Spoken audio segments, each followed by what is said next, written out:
Students of class 10th History Chapter 3rd Making of Global World. Topic is the Great Depression. Students, in this video we will discuss about the Great Depression of 1930s. After the economic boom in USA in 1920s, the world economy saw a severe worldwide economic depression that took place mostly during the 1930s, beginning in the United States of America. Students, इन दिनों जब से corona virus ने पूरी दुनिया को lockdown में रखा है, तब से आए दिन आप न्यूज़ में सुन रहे होंगे इस वर्ड के बारे में जिसे ग्रेट डिप्रेशन बोलते हैं। वर्ल्ड इकॉनमी को लॉकडाउन की वजह से भारी नुकसान उठाना पड़ रहा है, क्योंकि जो सारे बिजनेसेस है, इंडस्ट्रीज़ है, वो सारी बंद हो चुकी है। उसको देखते हुए इकोनॉमिक एक्सपर्ट अंदाज़ा लगा रहे हैं कि 1930s की तरह आने वाले सालों में दुनिया को एक और ग्रेट डिप्रेशन देखना पड़ेगा वर्ल्ड इकॉनमी में। तो ये ग्रेट डिप्रेशन ऑफ इकॉनमी होता क्या है? इंतहाई पसमार्दगी मशीहत का यानी ग्रेट डिप्रेशन, इसका मतलब है जब इकोनॉमिक सेक्टर में स्लो डाउन आता है, बिजनेस में, एग्रीकल्चर सेक्टर जब लॉस में चला जाता है, तो उसे आप ग्रेट डिप्रेशन बोलते हो, जिसकी वजह से लोगों के पास पैसा ख़त्म हो जाता है, वो कर्ज में डूब जाते हैं, कंपनीज बंद हो जाती है, अनएम्प्लॉयमेंट बढ़ जाता है और बैंक्स पूरी तरह बैंकक्रप्ट यानी खाली हो जाते हैं, उनके पास पैसा नहीं रह जाता है। इसे ग्रेट डिप्रेशन बोलते हैं।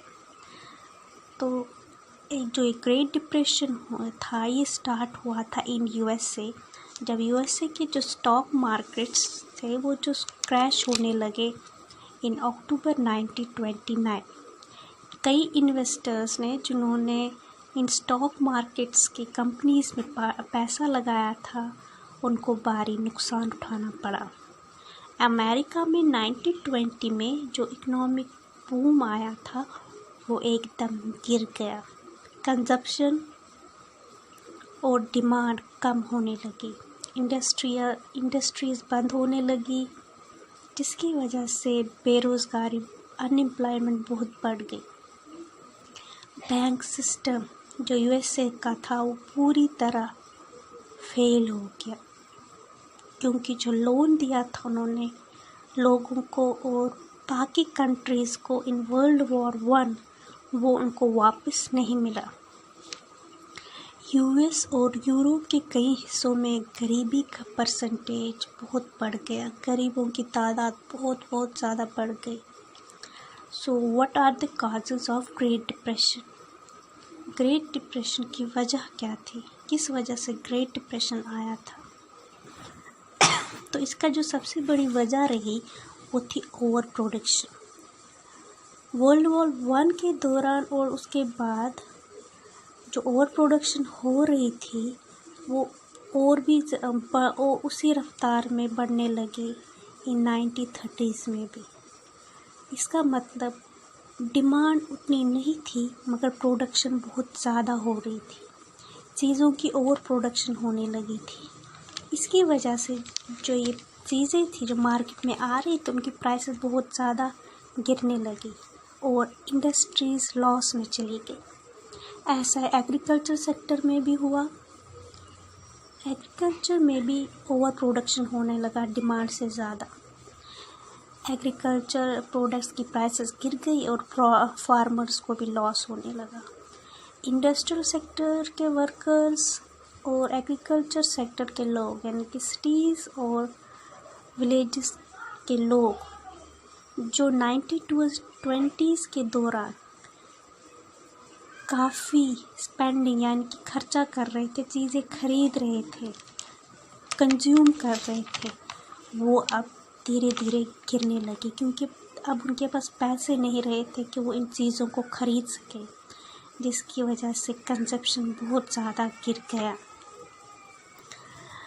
तीसरी वजह थी लॉसेस की वजह से स्टॉक मार्केट क्रैश होने और ज़्यादातर कंपनियां लॉस में चली गई और इंडस्ट्रीज़ बंद होने लगी, अनएम्प्लॉयमेंट बढ़ गया। Fourth, war debits not paid back to America, और बाकी बैंक्स जिन्होंने अमेरिका के बैंक जिन्होंने लोन दिया था अदर कंट्रीज़ को ड्यूरिंग वर्ल्ड वॉर में खर्च करने के लिए, वो पैसा बैंक्स को वापस नहीं मिला और इसकी वजह से बैंक्स लॉसेस में चले गए। कई बैंक्स बंद हो गए और आम लोगों की जो सेविंग्स थी बैंक में वो उन लोगों को वापस नहीं, यानी कि बैंकिंग सिस्टम पूरी तरह फेल हो गया इन 1930s इन अमेरिका।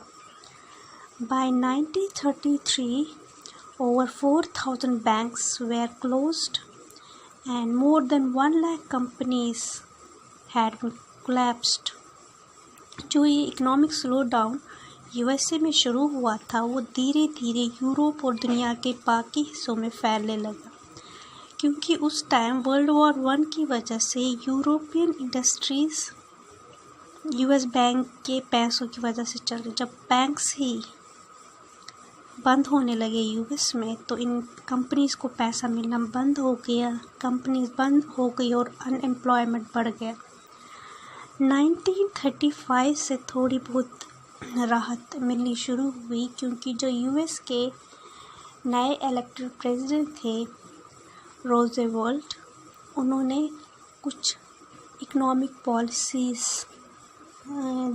बनाई जिनकी वजह से इकोनॉमिक डिप्रेशन थोड़ा सा कम हो गया और धीरे धीरे इकॉनमी रास्ते पे आ गई, ठीक होने लगी यूएस की, और यूएस की वजह से फिर बाकी कंट्रीज़ में धीरे धीरे जो इकोनॉमिक सेक्टर था वो बेटर होने लगा।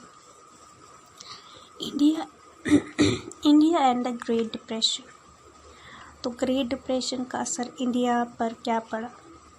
As world become more connected, the Great Depression also hit Indian trade। क्योंकि इंडिया अंडर ब्रिटिश रूल था तो ग्रेट डिप्रेशन का इंडियन इकॉनमी पे भी बहुत ज़्यादा असर पड़ा।